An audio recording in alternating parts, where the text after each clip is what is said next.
اور ابھی آپ کو بتائیں کہ سابق وزیر اعلیٰ پنجاب چودھری پرویز الہی سمیت 18 ملزمان پر راولپنڈی رواد کے قریب تخت پڑی جنگل کی سرکاری اراضی خود برد ریفرنس میں فرد جرم عائد کر دی گئی ہے۔ اس بارے میں مزید تفصیلات جانتے ہیں نمائندہ 5 نیوز بابر اورنگزیب سے۔ بابر بتائیے گا کیا تفصیلات ہیں؟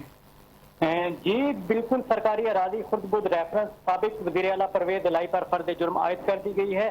خصوصی عدالت کے جج شیخ اعجاز علی نے ریفرنس کی سماعت کی۔ سابق وزیر اعلیٰ پنجاب چودھری پرویز الہی سمیت تمام 18 ملزمان پر فرد جرم عائد کر دی گئی ہے۔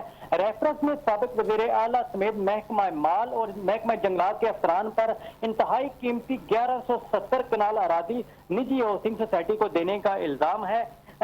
تمام ملزمان پر فرد جرم عائد کر دی گئی ہے، جس پر فرد جرم سے انکار کر چکے ہیں۔ عدالت نے 16 جون کو مقدمے کے 10 گواہان کی طلبی کا نوٹس بھی جاری کر دیا ہے۔ جی بابر، شکریہ تفصیلات سے آگاہ کرنے کے لیے۔